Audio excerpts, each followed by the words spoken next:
Hello! Hi! నమస్తే! అందరూ ఎలా ఉన్నారు? మేమైతే చాలా బాగున్నామండి. మీరందరూ కూడా బాగుండాలని కోరుకుంటున్నాను. సో, ఈ వ్లాగ్ ఏంటంటే లావణ్య ఏదో సామాన్లు సర్దుతుంది, అది సర్దుతుంది, ఇది సర్దుతుంది అనుకుంటున్నారా? సో, ఈ వ్లాగ్ అయితే మేము ఇంటి నుండి వైజాగ్ షిఫ్ట్ అయ్యేటప్పుడు అంటే యాక్చువల్లీ నేను ముందు మార్నింగే అత్తయ్య వాళ్ళ ఇంటి నుంచి అమ్మ వాళ్ళ ఇంటికి వచ్చేసాను. సో, పలమనేరుకి అమ్మ వాళ్ళ ఇంటికి దగ్గరనమాట.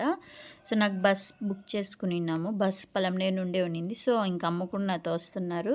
సో, ఇంక అక్కయ్య వాళ్ళు పిల్లలందరూ కూడా నాకు సెండ్ ఆఫ్ ఇయ్యడానికి వచ్చారనమాట. సో, అత్తయ్య వాళ్ళ ఇంటి దగ్గర నేను వ్లాగ్ అయితే షూట్ చేయలేదు. ఎందుకంటే అక్కడ ఎమోషనల్‌గా ఉన్నింది. సో, అత్తయ్య చాలా అసలు అంటే 2 ఇయర్స్ రిత్విక్‌తో బాగా అటాచ్‌మెంట్ అయిపోయింది కాబట్టి చాలా ఫీల్ అయ్యారనమాట. చాలా ఏడ్చారు. చాలా గట్టిగా ఏడ్చారు పాపం. నాకు కూడా బాధేసేసింది. సో, నాకు కూడా చాలా బాధేసింది. యాక్చువల్లీ నాకు కూడా 2 ఇయర్స్, 2½ ఇయర్స్ అత్తయ్య మావయ్యలతో ఉండి అలవాటయిపోయిందనమాట. ఒక జస్ట్ నాకు ఒక 20% ఇక్కడ రావాలనుంది. 80% అక్కడే ఉండాలనుంది. ఇంక తప్పదు కదా మరి. ఇంక రావాలి, ఉండాలి, చేయాలి. సో, ఇంక అమ్మ వాళ్ళ ఇంటి దగ్గర నుంచి అయితే బయలుదేరేసాం. మాకు ఈవినింగ్ 6:30, 6 కొనింది యాక్చువల్లీ బస్సు. కానీ వాడు మళ్ళీ 40 మినిట్స్ లేట్ చేశాడనమాట. సో, ఇంకా కర్టెన్స్, డోర్స్ అంతా అమ్మ ఇంకా క్లోజ్ చేసేయండి, మళ్ళీ పక్కన కన్స్ట్రక్షన్ వేరే వాళ్ళ హౌసు. సో, దుమ్మది ఇంట్లోకి పడుతుందని సో, ఇంకంతా ప్యాక్ చేసేసుకున్నాము. సో, ఇది పలమనేరు సైడ్ ఐడియా ఉన్న వాళ్ళకైతే తెలుస్తుంది. బైపాస్ రోడ్లో వైఎస్ఆర్ స్టాచ్యూ విగ్రహం ఉంటుందన్నమాట. అక్కడ మాకు బస్ స్టాపింగ్ ఇచ్చాడు. సో, అక్కడ వెయిట్ చేసాము. యాక్చువల్లీ అక్కడికి వెళ్ళాక తెలిసింది వాడు 40 మినిట్స్ లేట్ అని. లేదంటే అమ్మ వాళ్ళ ఇంటి దగ్గర నుంచి మాకు బస్ స్టాప్ ఒక 10-15 మినిట్స్ అరౌండ్ లేట్గా వచ్చేవాళ్ళం. బట్ కానీ ఇక్కడ వచ్చేసి ఇంకా వెయిట్ చేస్తూ ఉన్నానంట. అక్క వాళ్ళు పిల్లలందరూ కూడా నాకు సెండ్ ఆఫ్ ఇవ్వడానికి వచ్చారు. సో, అత్తయ్య కూడా కొంచెం హెల్త్ ప్రాబ్లమ్ ఉంటుంది, అమ్మ వస్తున్నారు కదా అని ఇంటి దగ్గర ఒక్కరే ఇంకో అది ప్రాబ్లం అవుతుంది. నెక్స్ట్ టైం వస్తానులే అని ఉండిపోయారు. సో, నేను మా అమ్మ అయితే వైజాగ్కి వచ్చేసాం. సో, రిత్విక్ అయితే చాలా ఎగ్జైటెడ్గా ఉన్నాడు. ఏదో కొత్త ప్లేస్కి వెళ్తున్నాము ఏంటి ఎక్కడ మళ్ళీ వచ్చేస్తాం అనుకున్నాడు వాడు. 2 డేస్ 3 డేస్ అక్కడే ఉంటామని వాడు ఏదో ఊరు వెళ్తున్నామా అని అనుకున్నాడు. సో, అక్కడికి వెళ్ళిన ఫస్ట్ డే నుంచి మళ్ళీ స్టార్ట్ చేశాడు అనమాట. వెళ్దామా, ఇంకెప్పుడు వెళ్దామా అని. ఇక్కడ హౌస్ నచ్చలేదంటే వాడికి. అంటే వాడికంటే ఫ్రీ బర్డ్ లాగా అలవాటు అయిపోయింది అనమాట. నాతో కంటే కూడా అత్తయ్య మావయ్య వాళ్ళతోనే ఎక్కువ టైం స్పెండ్ చేసేవాడు వాడు. మీరు బ్లాగ్స్లో చూసినట్టయితే తెలిసేది. నేను స్కూల్కి వెళ్ళిపోయేదాన్ని, వాడు స్కూల్ నుంచి వచ్చిన వాడు డ్రాప్ కానీ పికప్ కానీ ఇంక రిమైనింగ్ వాడు ఖాళీ టైం మొత్తం వాళ్ళతోనే షెడ్ దగ్గరే స్పెండ్ చేసేవాడు. జస్ట్ పడుకోవడం వరకు నాతో పడుకునేవాడు అంతే. సో, కాబట్టి వాళ్ళతో బాండింగ్ ఎక్కువ ఉండేది. వాడు మిస్ అయినట్టుంది, ఫేస్లో డల్ అయిపోయాడు. ఫీవర్ వస్తుందేమో అనుకున్నాను కానీ ఎలాగ మేనేజ్ చేసేసాడు, రాలేదనమాట. అంటే డల్ అయిపోయాడు. ఏంటి మామూలుగా ఫోన్ ఇస్తే తీసుకునేవాడు, చూసేవాడు. ఇవ్వకపోయినా కూడా ఇస్తే తీసుకునేవాడు. అలాంటి ఫోన్ ఇచ్చినా టీవీ పెట్టినా చూసేవాడు కాదు. ఇదైతే బస్లో అనమాట. సో, బస్లో వాడికి కొత్తగా అనిపించింది. బస్ జర్నీ అయితే వీడి ఫస్ట్ టైము. మేము స్టార్టింగ్ బాబు చిన్నప్పుడు కూడా వైజాగ్లో స్టార్టింగ్ రిత్విక్ 1 ఇయర్ ఇప్పుడు 1½ ఇయర్ వరకు మేము వైజాగ్లోనే ఉండినాము. సో, అప్పుడు ట్రైన్ జర్నీ ప్రిఫర్ చేసేవాళ్ళం ఎక్కువ, బాబుకి కంఫర్ట్గా ఉంటుందని. సో, బస్ కూడా నేను కూడా సెకండ్ టైం ఇది వైజాగ్ నుంచి. ఫస్ట్ టైం నేను మ్యారేజ్ స్టార్టింగ్లో ఒకసారేమో బస్ జర్నీ చేశాను. సో, ఇది సెకండ్ టైం నాకు కూడా. ఎప్పుడు కూడా మేము యూజువల్లీ మా హస్బెండ్ ఉన్నప్పుడు ఫ్లైట్ ట్రైనే ప్రిఫర్ చేసాం. నేను రిత్విక్ వచ్చాకైతే మేమైతే ట్రైనే ప్రిఫర్ చేసాము. సో, వాడికి బస్సు ఎగ్జైటింగ్ ఉందన్నమాట. సో, స్లీపర్ సపరేట్ టీవీ అదన్నీ చూసేసరికి సో, ఫైనల్గా వైజాగ్ అయితే రీచ్ అయిపోయాం. హౌస్ అయితే మొత్తం క్లీన్ చేసేసుకున్నాను, అమ్మ ఉంది కాబట్టి హెల్ప్కి. సో, కిచెన్ అది అరేంజ్ చేసేసుకున్నాము. సో, వచ్చిన నెక్స్ట్ డే అయితే పాలు పొంగిచ్చాము. ఎందుకంటే మాకు ఊర్లో కొంచెం అంటునింది. సో, అది అక్కడ పూజ అయిపోయాక ఇక్కడ చేసుకున్నామని.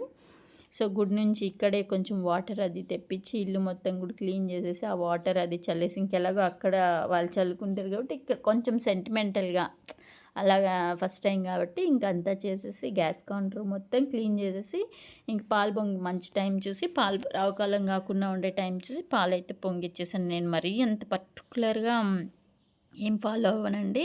సో, ఏదో మనకు సాటిస్ఫై అయ్యేలాగా మాత్రం ఏదో ఇల్లు క్లీన్గా ఉండాలి పూజ అయ్యాకి, అలా అంతే తప్ప ఖచ్చితంగా ఇది ఇలాగే జరగాలి అలాగే జరగాలనే టైప్ అయితే కాదు. సో, నాకు కన్వీనియంట్గా నాకు సాటిస్ఫైడ్గా చేసుకుంటాను. అంటే మరి రూల్స్కి అగెయినెస్ట్గా కాదు, ఓకే. ఇది మనకు ఓకే. ఈ టైంకి ఇది ఓకే. ఇది ఇట్లా జరగాలి, ఇలా చేసుకోవాలి అనైతే వెళ్తాను అంతే కానీ ఖచ్చితంగా ఇది ఇలాగ జరగాలి, ఇలాగే ఎళ్ళాలి, ఈ టైంకే తినాలి, ఈ టైంకి పడుకోవాలి, ఈ టైం పూజ ఆ టైప్ అయితే కాదనమాట. సో, హ్యాపీగా పాలైతే పొంగిపోయింది. వితిన్ 3 మినిట్స్‌లకే బాగా పొంగిపోయిందనమాట. యాక్చువల్లీ బాల్కనీ డోర్ ఓపెన్ చేశాము. ఫుల్ గాలి స్టవ్ కూడా వెలగట్లేదనమాట. అంత గాలొస్తుంది. కానీ వైజాగ్ ఇంక తెలిసిందే కదండీ! వేడి తట్టుకోలేము. బట్ వెంటిలేషన్ అది చాలా బావుంది. హౌస్ అయితే బాగా సెట్ అయింది. సో, ఇంకా నేను కొన్ని థింగ్స్‌ని అరేంజ్ చేసుకోవాలి. అంటే టీవీ యూనిట్ అవ్వచ్చు, కిచెన్‌లో ఇంకొంచెం మోడిఫికేషన్ అంటే ఒక్కసారిగా అవ్వదు కదా! మనం రోజు ఉన్నామనుకోండి తెలుస్తది మనకు. ఓకే. ఈ థింగ్ ఇలా అని. మేజర్ థింగ్స్ అయితే ఇంక అమ్మున్నారు కాబట్టి ఇంక మేజర్‌గా ఎవరి హెల్ప్ మళ్ళీ తీసుకోకుండా చేసుకునే పనులు తప్ప, ఇంకా హెల్ప్ కావాల్సిన థింగ్స్ అన్నీ కూడా అమ్మ నీట్‌గా అరేంజ్ చేసి ఇచ్చేసారనమాట.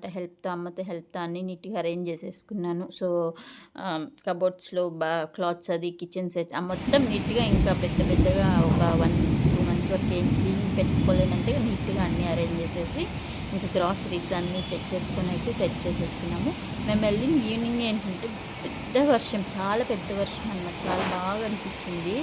సో, ఇదే అండి నా వైజాగ్ జర్నీ. సో, ఏంటి అంటే మా హస్బెండ్ అబ్రాడ్స్‌లో ఉండేవాళ్ళు కదా! ఇంకొచ్చేసారు. ఇంకా అమ్మ వాళ్ళ అత్తయ్య వాళ్ళకి సర్లే ఫ్యామిలీకి ఎందుకు దూరంగా ఇక్కడే ఏదో చేసుకోండి. తను ఓన్‌గా ఏదో తన వర్క్ రిలేటెడ్ వర్క్ స్టార్ట్ చేశారనమాట. తన ఫ్రెండ్ హెల్ప్‌తో ఇద్దరు పార్ట్నర్‌షిప్‌తో చేశారు. సో, ప్రజెంట్ అయితే వైజాగ్‌లో ఉన్నాను. ఏంటి ఏం వర్క్ అదైతే నేనైతే తర్వాత మా హస్బెండ్‌తోని ఒకసారి మాట్లాడిస్తాను. సో, ఇదండి నా Vizag journey through Chittoor district Punganur to Vizag అనమాట. బట్ చాలా మిస్ అవుతున్నాను నేను. స్కూల్ నవ్వచ్చు, మా కొలీగ్స్ నవ్వచ్చు, నాకు ఇంటి దగ్గర నా వర్క్స్, మా అత్తయ్య మామయ్య అయితే నిజంగానే ఏదో వీడియో కోసం వాళ్ళ దీనికోసం మనకు అది చాలా అంటే చాలా మిస్ అవుతున్నాను. మామూలుగా పిల్లలు ఎప్పుడైనా వెయిట్ చేసేవాళ్ళు ఎప్పుడు వెళ్దామా. నాకు జర్నీ అంటే చాలా చిరాకు అనమాట. ఒక చోటుకి వెళ్తే అక్కడ స్టిక్ ఆన్ అయిపోతుంది. మళ్ళీ ఇంకొక చోటుకి వెళ్ళాలనిపించింది. అలాంటి నాకు ఎప్పుడు వెళ్దాము, ఎప్పుడు వెళ్దామా, మన సెకండ్ సాటర్డే వచ్చింది వెళ్ళిపోదామా అనిపించింది. లాంగ్ జర్నీ కాబట్టి ఆలోచిస్తున్నాము. కొద్దిగా అట్లీస్ట్ ఒక నైట్ జర్నీ అయినప్పుడు వెళ్ళిపోయేది. కానీ 1.5 జర్నీ పడుతుందనమాట. ఈరోజు ఆఫ్టర్నూన్ అలా బయలుదేరామనుకోండి, ఈవినింగ్ అలా ఆల్మోస్ట్ రేపు ఆఫ్టర్నూన్కి అలా రీచ్ అవుతాము. సో, బస్ అయినా ట్రైన్ చాలా ప్రాబ్లం అవుద్ది. ఈవెన్ ఫ్లైట్ అయినా కూడా అలాగే అవుతుంది. ఆ వెయిటింగ్ అవర్స్ మాకు తిరుపతి బెంగళూరే ఇంకా ఫ్లైట్ ల్యాండ్ మార్క్స్ అనమాట. ఇంకా అక్కడికి వెళ్ళినా కూడా మళ్ళీ 2.5 అవర్స్ 3 అవర్స్ మళ్ళీ ఎయిర్పోర్ట్‌లో అది వెయిటింగ్ అవర్స్ ఈ పాస్ ఇవన్నీ ఈ టైమింగ్స్ తీసుకుంటే ఈ బస్సెస్ ట్రైన్ బెటర్ అనిపిస్తుంది. సో, బట్ ఏం చేయలేం, చూద్దాం. వీక్ ఒక 4-5 డేస్ అలా లీవ్ దొరికిందనుకోండి వెళ్ళిపోదామని ప్లాన్ చేస్తున్నాము. చూద్దాం, వెళ్ళేసి అయితే రావాలి. నాకు చాలా లోన్లీగా అనిపిస్తుంది.